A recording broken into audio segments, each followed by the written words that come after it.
हे friends, आज ना मैं ऐसे ही मेरा यूट्यूब स्क्रॉल कर रही थी तो उसमें एक वीडियो आया। मैंने नवाजुद्दीन सिद्दीकी का एक मोटिवेशनल उनका स्पीच है, उनकी लाइफ का स्ट्रगल्स बताते हुए वो देखा and actually that video stopped me right there and there. मैंने पूरा देखा एंड आई जस्ट थॉट कि नहीं, ये चीज़ तो मुझे आप लोगों को उसमें से जो मैंने सीखी, जो ग्रास्प की, वो आपको बताना ही पड़ेगा। उनकी स्टोरी मैंने जो समझी वो आपके साथ शेयर करनी ही पड़ेगी, बिकॉज उनका जो लाइफ का स्ट्रगल है ना, जो चीज़ों से उन्होंने गो थ्रू किया है एंड जो वो सिखाना चाहते हैं वो कहीं ना कहीं उससे मैच होता है, जो मैं भी आप लोगों के साथ शेयर करना चाहती हूँ कि हमारी लाइफ में कोई भी काम को रिलेटेड जिसका हम करियर बनाना चाहते हैं उसको लेके एक जिद होनी चाहिए। जिद is a Hindi word for passion, right? जुनून होना चाहिए। वो नहीं हो तब तक आप नवाजुद्दीन सिद्दीकी नहीं बन सकते। जितना मैंने देखा उस हिसाब से वो यूपी में एक फार्मर की फैमिली से बिलोंग करते थे। छोटा सा गांव था। वो ऐसा कह रहे थे कि उनके वहां तो लाइट भी रात को शायद 1 ही घंटे के लिए आती होगी। मतलब एकदम लो मिडिल क्लास और छोटी सी जगह से बिलोंग करते थे, ठीक है। एंड एक बार वो वडोदरा में एक प्ले देख रहे थे। वहाँ पे शायद वो केमिस्ट का काम करते थे उस टाइम पे, जब वडोदरा में वो थे।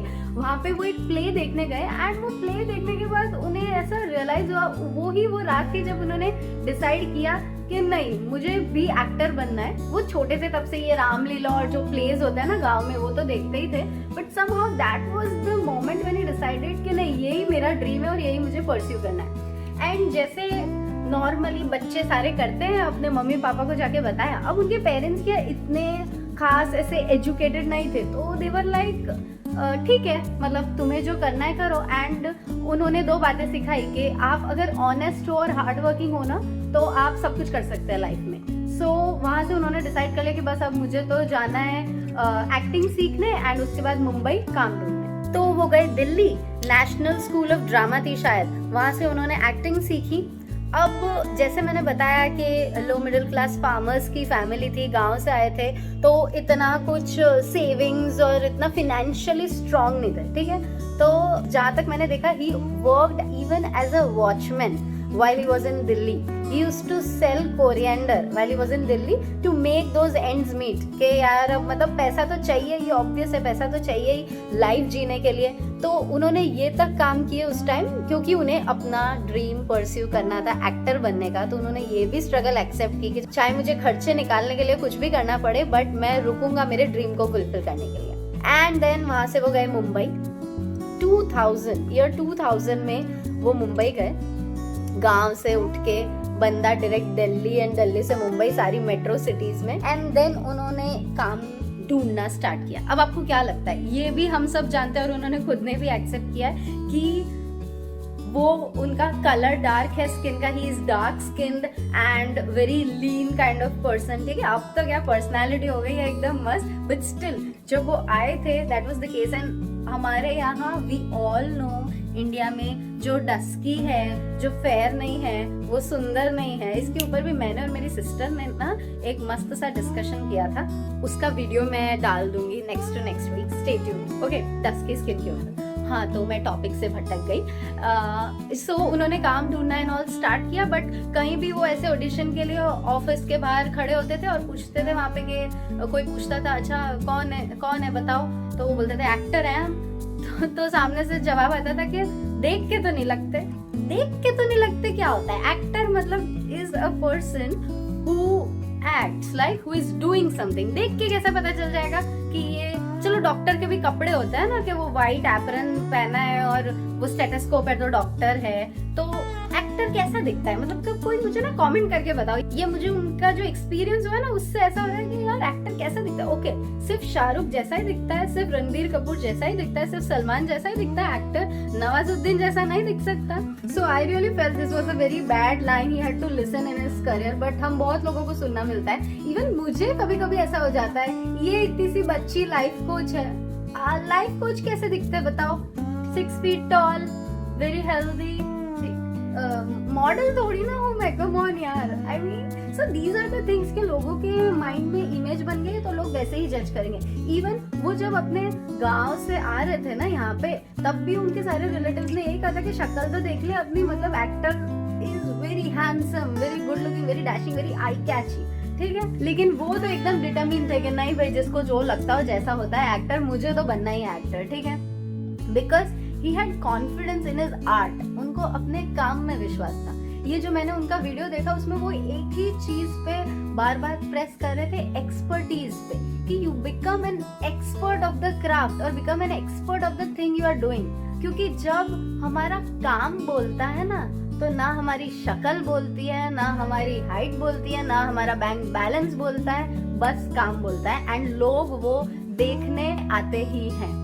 फिर इसी कॉन्फिडेंस के साथ उन्होंने अपना एफर्ट चालू रखा, लेकिन 10 से 12 साल हो गए and he was getting only दो स्मॉल 10 to 12 seconds रोल। मतलब वो बोलते हैं कि कभी कभी तो वो पूरे साल खाली बैठते थे, काम नहीं होता था। आई मीन जस्ट थिंक 10 साल का स्ट्रगल, जहाँ पे कुछ भी आउटपुट नहीं मिल रहा है अपनी मेहनत का। It takes guts to carry on, but still he did. उसके 2 रीजंस थे कि उन्होंने कंटिन्यू रखा। पहला तो एम्बैरेसमेंट, वापस जाऊंगा ना तो लोग वो ही सुनाने वाले, देखा मैंने कहा था। वो बोलने वाले लोग सही प्रूव हो जाएंगे कि देखा मैंने कहा था ना, नहीं होगा, ऐसी शक्ल से नहीं बनते एक्टर, और उनको तो सही प्रूव नहीं करना था। इसलिए मैं भी बोलती हूँ हमारी लाइफ में कुछ तो 2-4 ऐसे बोलने वाले लोग होने ही चाहिए कि हम शायद खुद थक जाए, खुद नहीं कर पाए, लेकिन उनके लिए तो कर ही लेंगे कि तुझे दिखाने के लिए तो कर ही देना है। So that kept him going. And दूसरी चीज ये थी कि उन्हें अपना काम बहुत पसंद था। उन्होंने डिसाइड कर लिया था कि अब जीना मरना मुंबई में ही है, चाहे आज मिले सक्सेस, 5 साल बाद मिले, 10 साल बाद मिले, जब भी मिले, काम तो यही करना है, बनना तो एक्टर ही है चाहे कैसे भी। So these 2 things kept him going. क्योंकि ना उनके मन में ये था कि मुझे ये स्टीरियोटाइप अब तोड़ ही देना है कि हीरो 6 फुट का ही होता है, डोले शोले ही होते हैं, हैंडसम ही होता है। क्योंकि पता है उन्होंने बताया कि वो जब वो गैंग्स ऑफ वसेपुर की शूटिंग कर रहे थे ना, तब भी आसपास से लोग आके पूछते थे कि हीरो कौन है फिल्म का, तो लोग बताते थे कि ये है नवाजुद्दीन जी है, वो है हीरो। तो लोग थोड़ा ऐसे देखते थे, आई मीन शक की नजर से, बिकॉज सबके दिमाग में स्टीरियोटाइप सेट ही होता है कि यार ऐसा थोड़ी ना होता है हीरो। एंड कहीं ना कहीं ये चीज उन्होंने भी बहुत मतलब अपने जो जितना भी 25 साल का उनका करियर है, इतनी बार उन्होंने सुना है। वो बोल रहे थे कि बचपन में उन्होंने काफी फेयरनेस क्रीम भी लगाई है, मैं भी इससे सुंदर गोरा हो जाऊं एकदम, लेकिन काम नहीं करी। These are the things you know जो कहीं ना कहीं हमें हमेशा के लिए याद रह जाती है, क्योंकि हमने उस चीज को ओवरकम किया होता है। अभी आप देख लो उनकी लाइफ को, उन्होंने क्या वो सारे फिनेंशियल बैरियर्स, सारे ये कलर कॉम्प्लेक्शन के बैरियर्स, सारे स्टीरियोटाइप्स तोड़ दिए हैं। और हाँ, उन्होंने बहुत अच्छी इंपॉर्टेंट बात कही थी कि हम जो बैरियर्स तोड़ते हैं, स्टीरियोटाइप्स ब्रेक करते हैं ना, वो तभी हो पाता है जब हम पैशनेट हो हमारे काम के लिए। He really said this line कि जब हमें पैशन होता है ना, जिद होती है ना कि ये ही करना है चाहे कुछ भी हो, तब हम कर जाते हैं। उन्होंने बहुत अच्छी बात सिखाई कि कभी भी खुद को ऑप्शंस मत दो या टाइमलाइन मत दो कि मैं 2 साल तक ट्राई करूंगा, फिर ठीक है देख लेंगे, कुछ और कर लेंगे, या फिर ट्राई तो करके देखो, एक बार होता है तो, नहीं तो कुछ और कर लूंगा। ऑप्शन मत दो। उन्होंने कभी अपने आप को ऑप्शन नहीं दिया कि हीरो नहीं बन पाया तो ये कर लूंगा, क्योंकि तब क्या इंसान थोड़ा आलसी हो जाता है, थोड़ा लेजी हो जाता है, और खुद को कभी लेजी नहीं बनने देना है।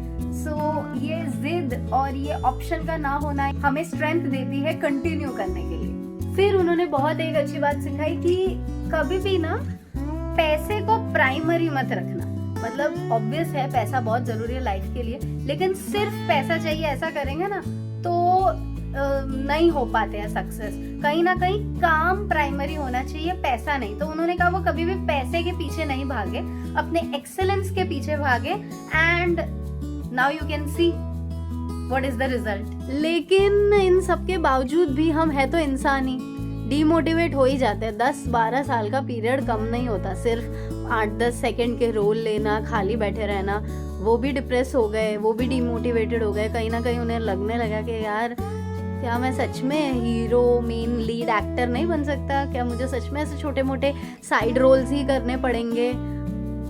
And he was very upset. पर पता है जब भी ऐसा होता था ना तो कहीं ना कहीं कोइंसिडेंस से ऐसा होता था कि उन्हें उनकी मदर उन्हें लेटर लिखती थी एंड कह के कुछ ना कुछ मोटिवेशनल लाइन कह के मोटिवेट कर देती थी और वो चीज़ उन्हें स्ट्रेंथ देती थी कंटिन्यू करने की।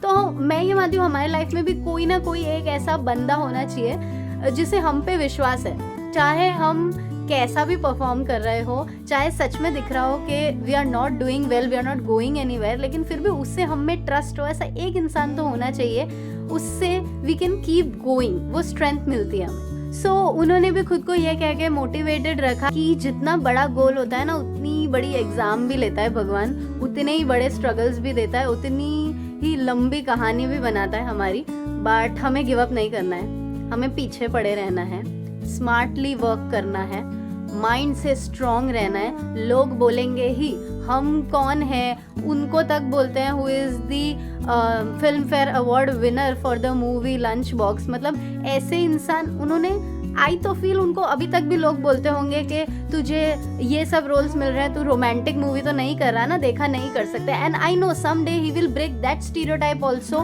दैट बैरियर ऑल्सो, कि एक हैंडसम बंदा ही रोमांटिक प्यार की मूवी कर सकता है, नवाजुद्दीन जैसा नहीं कर सकता। So I know he is gonna break that too soon. So आज की ये स्टोरी कहने का मेरा यही पर्पस था कि हमें भी उनकी तरह लगे ही रहना है। एंड मैं आप लोगों के लिए एक वर्कशॉप लेके आ रही हूँ, मेरी फाइनल वर्कशॉप है जहाँ पे मैं आपके सारे क्वेरीज को सॉल्व करूँगी।